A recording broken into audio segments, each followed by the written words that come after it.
Oh, patient history about trauma and fall from height. Patient നല്ല hyper ventilating ആണ്. Doctor ഭയങ്കര ടെമ്പറാണ്.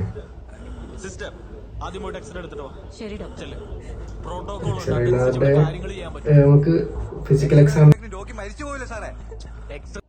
കാഷ്വാലിറ്റിയിൽ വരുന്ന patients relatives എപ്പോഴും ഹൈ കോർട്ടിസോൾ സ്റ്റേറ്റിലായിരിക്കും.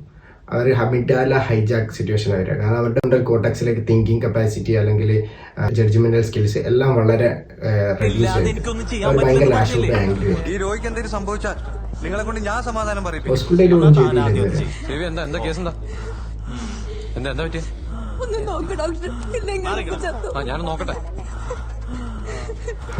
ഹോസ്പിറ്റലാണ് ചെയ്യുന്നത് hyperventilating trauma patient. Clearly നമുക്ക് നോട്ടീസ് ചെയ്യാൻ പറ്റും. ഇവിടെ SCMS യൂസ് ചെയ്യുന്നുണ്ട്. പേഷ്യന്റ് ലവ് ബേർഡ് ബ്രീത്തിങ്ങിലാണ്. ഫ്ലെയർ ചെസ്റ്റ് ഒന്നും കാണുന്നില്ല.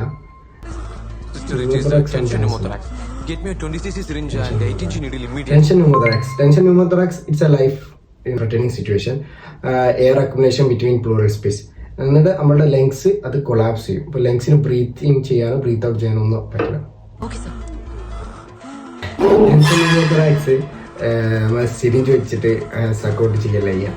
ടെൻഷൻ ന്യൂമോഥോറാക്സ് നമ്മൾ നീഡിൽ കംപ്രഷൻ യൂസ് ചെയ്യുക. സെക്കൻഡ് ഇന്റർകോസ്റ്റൽ സ്പേസിൽ മിഡ് ക്ലാവിക്കുലർ ലൈനിൽ നമ്മൾ നീഡിൽ പഞ്ചർ ചെയ്തിട്ട് നമ്മൾ അതായത് പ്ലൂറൽ സ്പേസും ഔട്ടർ അറ്റ്മോസ്ഫിയറായിട്ട് കമ്മ്യൂണിക്കേറ്റ് സ്പോണ്ടേനിയസ് ആയിട്ട് അതിന്റെ ഡീഫ്ലേഷൻ നടന്നു പോകും. ഭയങ്കര റിവാർഡിങ് ആയിട്ടുള്ള ഒരു ഇതാണ്. കാരണം അപ്പം തന്നെ അതിന്റെ റിസൾട്ട് ഇപ്പൊ അത് 5th ഇന്റർകോസ്റ്റൽ സ്പേസ് മിഡ് ആക്സിലർ ലൈനാണ് ചെയ്യുന്നത്. കാരണം ലേറ്റസ്റ്റ് ആയി ഗൈഡ് ലൈൻസ് അതാണ് പറയുന്നത് ഫോളോ ചെയ്യാൻ. എന്നാൽ അവിടെ ഭയങ്കര കോംപ്ലിക്കേഷൻസും കുറവായിരിക്കും, സക്സസ് റേറ്റും കൂടുന്നതാണ്.